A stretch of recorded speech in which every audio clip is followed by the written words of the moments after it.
Hello guys, good morning. ಈಗ time ಮಧ್ಯಾಹ್ನ 3 ಗಂಟೆ. ಮತ್ತೆ ಯಾಕೆ ಗುಡ್ ಮಾರ್ನಿಂಗ್ ಅಂತಿದ್ದೀನಿ ಅನ್ಕೊಂಡ್ರ, ನಾನ್ ಮಾಡೋದು ನೈಟ್ ಶಿಫ್ಟ್ ಆಗಿರೋದ್ರಿಂದ it's morning to me. So ಬೆಳಗ್ಗೆ ಎದ್ದು ಫ್ರೆಶ್ ಅಪ್ ಆಗಿ ಬಂದ ತಕ್ಷಣ ನಮ್ಮಪ್ಪ ನನ್ಗೊಂದು ಕೆಲಸ ಕೊಟ್ರು. ಗೈಸ್, ಎಲ್ರು ಮನೇಲೂ ಹಬ್ಬಬ್ಬಾ ಅಂದ್ರೆ ಏನ್ ಕೆಲಸ ಕೊಡ್ಬೋದು? ಮನೆ ಕ್ಲೀನ್ ಮಾಡು, ಹಾಲು ತರಕಾರಿ ತಗೋಬಾ, ಮಿಕ್ಸಿ ರಿಪೇರ್ ಮಾಡ್ಕೋಬಾ, ಅಷ್ಟೇ ಅಲ್ವಾ? ಆದ್ರೆ ನಮ್ಮ ಮನೇಲಿ ಡಿಫ್ರೆಂಟ್ ಅನ್ಕೊಳ್ಳಿ. ಏನ್ ಬ್ಯಾಗ್ ತಗ್ಲಾಕೊಂಡೆಲ್ಲೋ ಹೋಗ್ತಾವನೆ, ನಿಮ್ಮಪ್ಪ ಅದ್ ಯಾವ್ದೋ ಕೆಲಸ ಕೊಟ್ರಲ್ಲ ಅಂತ ಅನ್ಕೊಂತಿದ್ದೀರಾ? ಸೊ ಈಗ ನಾನ್ ಬಂದಿರೋದು ಅದೇ ಕೆಲ್ಸದ ಮೇಲೆ. ಗೈಸ್, ನಾವ್ ಇವಾಗ ಒಂದು ಮಿನಿ ಅಡ್ವೆಂಚರ್ ಮಾಡಕ್ ಹೋಗ್ತಿದೀವಿ.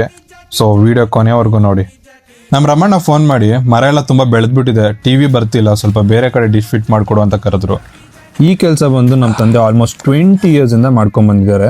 ಸೊ ನಾನ್ 6th ಸ್ಟ್ಯಾಂಡರ್ಡ್ ಇರುವಾಗಿಂದ ನಮ್ಮ ತಂದೆ ಜೊತೆ ಇದ್ದು ಈ ಕೆಲಸ ಕಲ್ತ್ಕೊಂಡೆ as A part timer.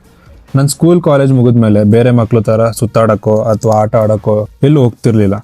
Guys, ನಮ್ ರಮಣ ನೋಡಿ, ವಯಸ್ಸು 60 ವರ್ಷ ಆಗಿದ್ರು ಕೂಡ ಕಾಂಪೌಂಡ್ ಆರಿ ಮೇಲೆ ಹೆಂಗ್ ನಿಂತಿದ್ದಾರೆ ಅಂತ. ಗೈಸ್, KGF ದೊಡ್ಡಮ್ಮ ನೋಡಿದೀರಾ?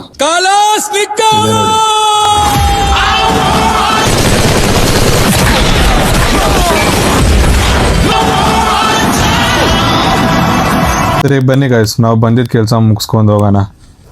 ಓಕೆ ಗೈಸ್, ಫೈನಲಿ ಆಲ್ಮೋಸ್ಟ್ ನಮ್ಮ ಕೆಲಸ ಎಲ್ಲ ಮುಗ್ದಿದೆ, ಕನೆಕ್ಷನ್ಸ್ ಎಲ್ಲ ಕೊಟ್ಟಿದ್ದೀನಿ. ಬನ್ನಿ ಕೆಳಗೆ ಹೋಗ್ಬಿಟ್ಟು ಆನ್ ಮಾಡಿಕೊಡೋಣ. ಬೇಕು ಅಂತ ಬಂದಿದ್ದೆಲ್ಲ ದಾರಿ ತಪ್ಪಿ ಬಂದದ್ದು.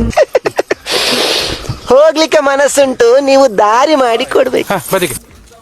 ಸೊ ಗೈಸ್, ಈ ತರ ಡಿಶ್ ಫಿಟ್ಟಿಂಗ್ ಮಾಡೋ ಎಲ್ಲ ವ್ಲಾಗ್ ಯೂಟ್ಯೂಬ್ ಅಲ್ಲಿ ಇದೇ ಫಸ್ಟ್ ಟೈಮ್ ಅನ್ಸುತ್ತೆ. ಇದೇ ತರ ಬೇರೆ ಪ್ಲೇಸಸ್ ಎಲ್ಲ ವಿಸಿಟ್ ಮಾಡ್ತಾ ಇರ್ತೀನಿ, ಒಂದಕ್ಕೊಂದು ತುಂಬಾ ಚೆನ್ನಾಗಿರುತ್ತೆ. ಸೊ ಈಗಲೇ ಸಬ್ಸ್ಕ್ರೈಬ್ ಮಾಡ್ಕೊಳ್ಳಿ. So okay guys, it's time to jump from here. ಚಲೋ. ಟಿವಿ ಆನ್ ಆಗಿದ ತಕ್ಷಣ ನೋಡಿ ನಮ್ ರಮಣ್ಣ ಹೆಂಗ್ ಕಚ್ಕೊಂಡ್ಬಿಟ್ಟಿದ್ದಾರೆ ಟಿವಿಗೆ. ಸೊ ಇವತ್ತಿಗೆ ಇಷ್ಟ ಗೈಸ್. ನಾಳೆ ನಮ್ಗೆ ವರ್ಕ್ ಫ್ರಮ್ ಆಫೀಸ್ ಇರೋದ್ರಿಂದ ನಾಳೆ ಆಫೀಸ್ ವ್ಲಾಗ್ ಮಾಡ್ತಿದ್ದೀನಿ. ತಪ್ಪದೆ ನೋಡಿ, ಎಂಟರ್ಟೈನಿಂಗ್ ಆಗಿರುತ್ತೆ.